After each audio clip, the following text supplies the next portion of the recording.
All right. Okay. Thank you for joining us. I think we've been able to let everyone into the room. If you do need permission to record, I see a few of those in the chat. Feel free to send us a message and we'll give you permission as soon as we can.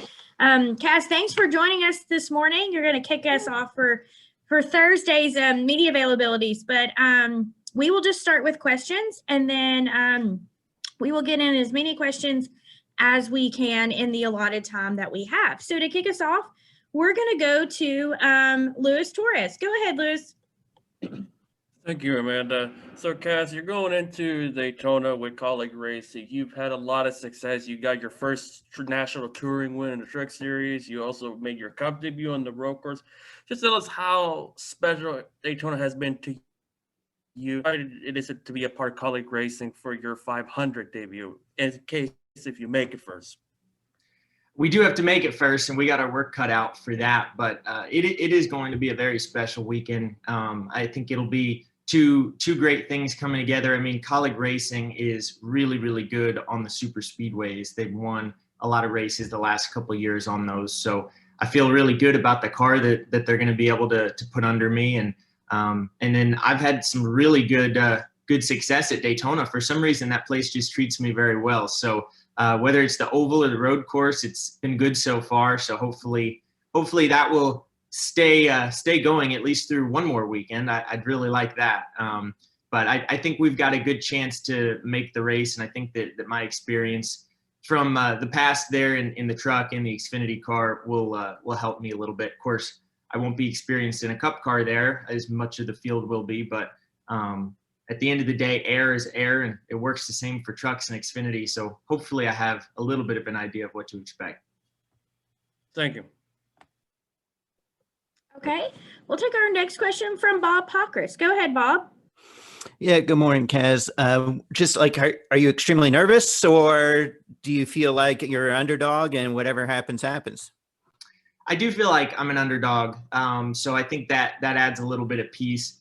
I'm a little bit nervous, but I really want to see how Wednesday qualifying goes. I think that will affect my nerves one way or the other, but I know it's going to be a fun weekend, so I'm just excited for it. And what are your plans after Daytona? Are you a relief driver for anybody for the Daytona road course? I would think after last year, maybe you would be. I think it sounds like I likely will be there and be there as a reserve guy for RCR and their Cup drivers. So that should be fun. Hopefully they don't need me. Hopefully everybody's healthy. But as far as which races I'll be doing this year, we don't know an exact schedule yet. We're kind of working on that and adding sponsorship as we go. So I think a really good weekend at Daytona could go a long way towards hopefully adding more races to my schedule. Thank you. Thanks. All right, we're going to take our next question from Jacob Seelman. Go ahead, Jacob. Thanks, Amanda. Kaz, thanks for taking the time this morning.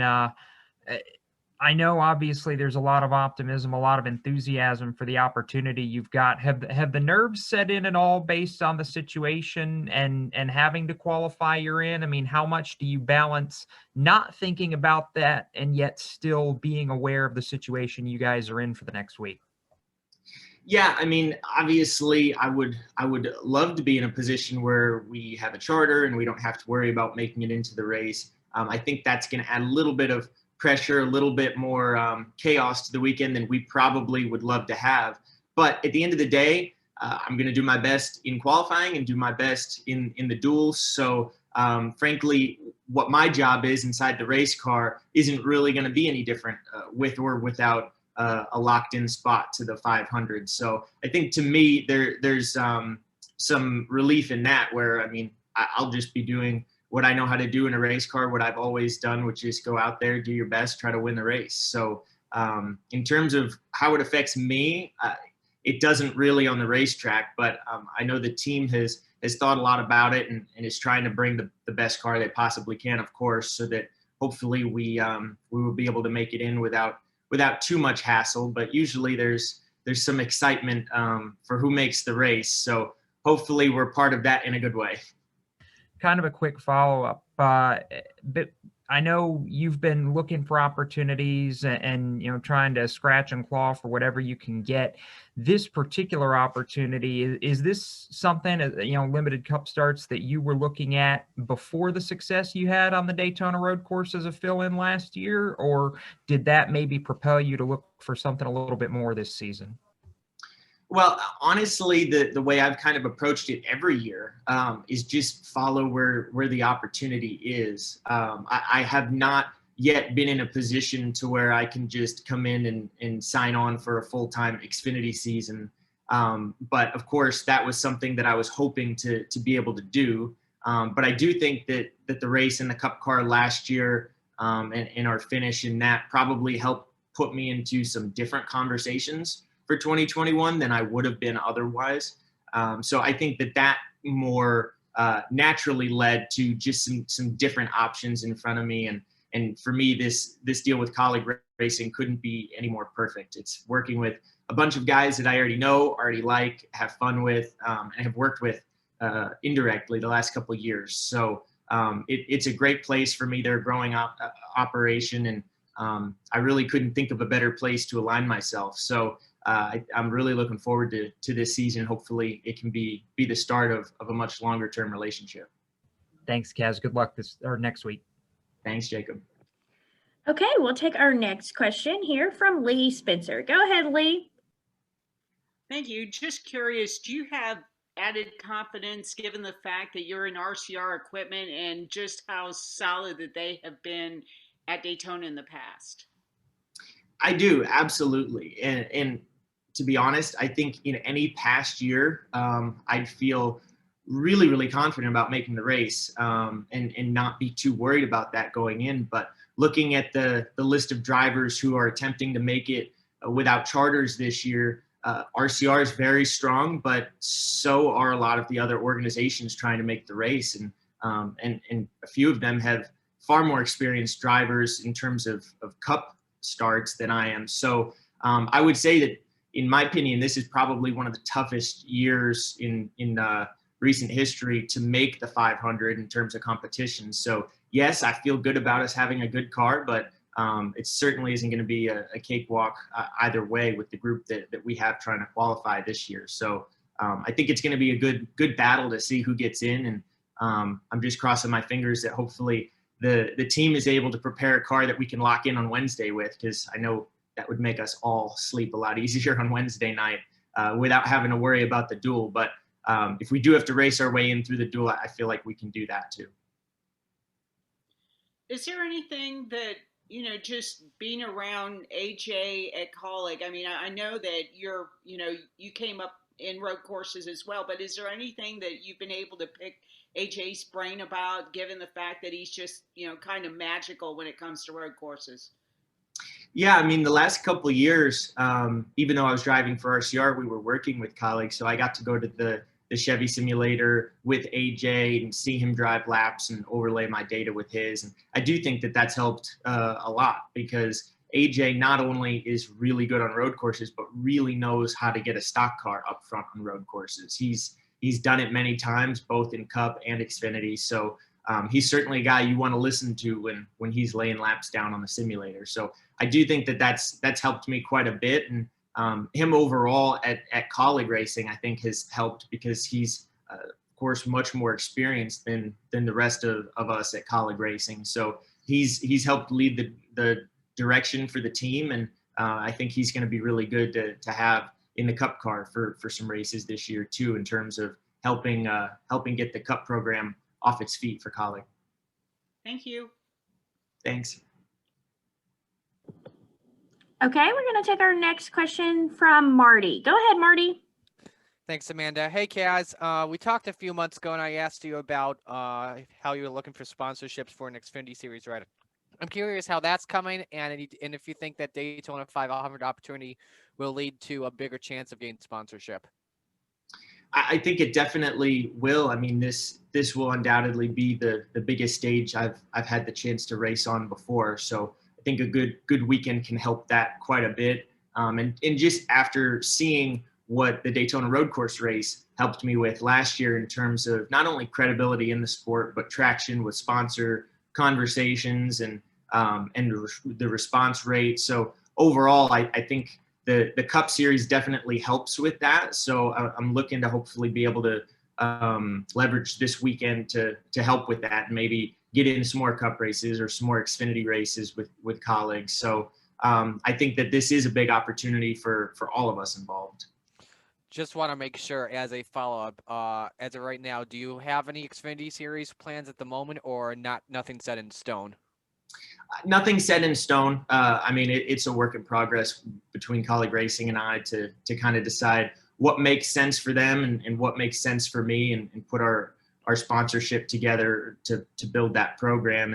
And as I mentioned, we're still building the sponsorship. So I don't know how many races or which series, but I know that we're both working towards the same goal, which is they want to add me in as many races as they can field a car, and I want to drive as many races as I can. So I think little by little, we'll keep building the schedule up. Thanks for your time, and have a great Speed Weeks. Thank you. All right, we'll take our next question from Kelvin LaPierre. Go ahead, Kelvin. Thanks, Kaz, for taking some time out today. So you've had some success here at Daytona already at the road course. You've actually won on the oval as well at Daytona a couple years ago. Has AJ really helped you out prepare for this type of week, the type of pressure that is kind of going to be there with having to qualify to make the race? He has, and Colleague Racing as a whole has too, because they were kind of in the same situation last year when they made their Cup debut. So they know the ropes, they know the format and what it takes to make this race, as does AJ, of course. So I've been able to lean on them to figure out exactly what the weekend is going to look like, and what our goals are and what we have to accomplish in terms of our practice plan, and what the strategy is for qualifying, my line, my marks, all that stuff. So, I've been leaning on them and their experience quite a bit, as well as my crew chief, Matt Swiderski. He's obviously very experienced and knowledgeable about this stuff too. So we've been working together and going over some pre-race studying, if you will. And I feel good about our preparation going into the weekend. I think we're all as ready as we're going to be. So I just want it to be Wednesday so we can see how we stack up. That's all that's left to do.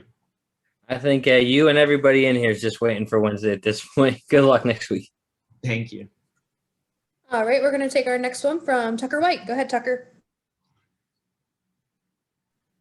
Kaz, as we've seen in the last few seasons, especially with last season, the driver who performs the best over the course of an entire season doesn't necessarily make the championship round of the playoffs or even win the title itself.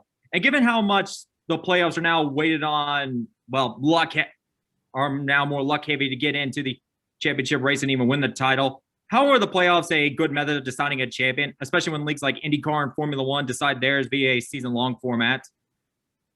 I personally, right from the start, have been a huge fan of the playoff system. I think it creates excitement, and I think it creates the pressure and the urgency to perform throughout the whole season, but then also perform right now. And I feel like that's a system that a lot of other major sports leagues use, because at the end of the day, you shouldn't be able to win the title and the championship if you weren't able to perform when you needed to in the playoffs. So, we've seen that a couple years shake things up and maybe not be the Final Four that people expected throughout the entire season. But usually everybody in the Final Four is deserving of it because they did something under the pressure of the playoffs to earn their way into it. So I'm a big fan of the system, and I would love to be able to participate in the system. I'm still looking for that full-time ride, but hopefully in the next couple of years, I'll be able to get that and be able to contend in the playoffs.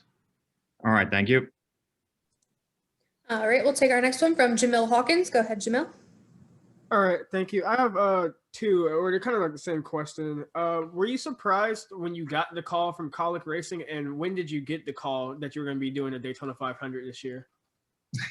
I was actually a little bit surprised, simply because it's funny that I know the guys at Colleague so well, and they know me, and yet we didn't really discuss over the off season, early on at least, that we were both mutually looking for opportunities. I thought that they had their lineup solidified, and I think they thought that I had my deal all set for this year. And so just after New Year's, we just happened to chat, and we were like, maybe we should do something together. It's just a good fit, and we're both ready for it. So just after New Year's, we started talking about it, and things came together pretty quickly, but mostly just because we were already all comfortable with each other and could just get straight down to work without the schmoozing at the beginning and getting to know each other. So it came together quickly, but I think that it's as prepared and good of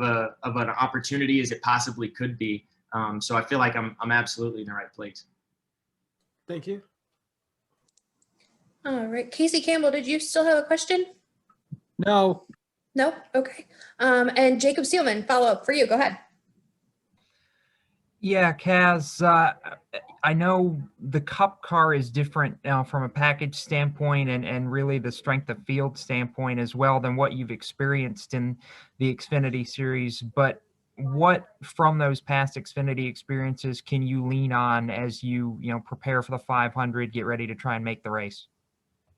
Well, I think that the style of racing is probably going to be similar in terms of upfront in the Xfinity series. I think you hit the nail on the head with the depth of the Cup series. I think that's going to be the main difference, which is pretty much the entire pack is racing hard and racing well and is experienced on super speedway tracks. Whereas in the Xfinity series, it's kind of a ladder system. So you end up with probably half or 2/3 of the field that is fairly new at super speedway racing and is kind of out there trying to learn the ropes. And then you've got the front little group that's really racing hard. In Cup, that's the whole field. So I think that's going to change the way it races a little bit. And I think that's going to affect the ability to get dropped to the back and make it back to the front. I think that's going to be quite a bit more difficult in the Cup series than in the Xfinity series. But as I mentioned before, air affects everything the same way. Even if it's a different package, it's the same principles. So I'm hoping I can use the experience that I have of that and knowing the feel of that to carry that into the Cup car and hopefully have somewhat of an idea of what to do. Thank you, bud. All right, our next question will come from Ashley McCubbin. Go ahead, Ashley. Kaz, we've watched you take a unique road into getting to this point in your career. If you could look back 5 years and maybe give yourself a piece of advice, what would that be?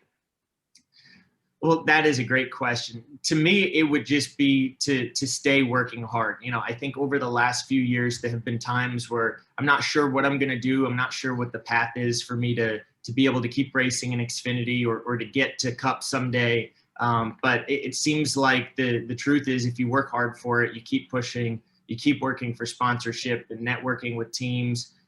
You just do everything that that you should be doing. Things do seem to work themselves out in the end. And by no means have I made it where I want to be yet, but I feel like I've been able to steadily move my way forward just off of dedicating myself to the level that I want to this sport. So I would tell myself to keep pushing and push even harder if you can, because I do think things pay off when you do that. Thank you. Okay, and we will take a follow-up question from Kelvin. Go ahead, Kelvin. Thanks, Amanda. So, Cass, we know you don't have that ride locked in yet for the full Xfinity or Cup season, but looking at the schedule, how excited does it make you knowing that the sport is evolving and that there's new ownership coming in? You got Michael Jordan that's coming in, Pitbull's joined on with Trackhouse, and then you have Live Fast Racing as well. And I think it's the best kept secret that Kaulig Racing is looking at possibly going up to the Cup Series at some point. How exciting is that, being on the outside looking in right now, knowing that the sport's expanding in that way? It's very exciting. It's been a great offseason, and not only does that mean there's a lot of opportunity in the sport probably coming down the road in the next couple of years, but you've got the next gen car, which is a big opportunity in my opinion for drivers. But also sponsor interest is at least an all-time high for as long as I've been in the sport. And I think that's probably due to new changes, good changes, new ownership, fresh faces. And new fans that are being brought on board from all of that. So I think it's a really good time right now for the sport as a whole, and for me as a driver trying to make it. I think that it's really, really good for me. And then one quick follow-up with that. Out of all the changes to the schedule, if you could drive for Colleague or any other team, which track would you want to go drive on? You know, the dirt race sounds pretty fun, but I'm not a dirt guy by any stretch. I don't come from dirt, but it just sounds like it's going to be a blast. But I'd probably pick Road America. I love that track. I've raced there a couple times in Xfinity and seem to have really good results there. So that's when I feel like I could be very competitive in the Cup Series. So again, that's too far out in the future to know what colleagues' plans or what my plans could be for that. But I know for sure if the race was available and we get some sponsorship for it, that's when I would love to race at. Thanks, Kaz. Good luck this next week. Thank you. All right, Kaz, we appreciate your time this morning. Thank you for joining us, and we wish you the best of luck to make the Daytona 500. Thanks for having me, everybody.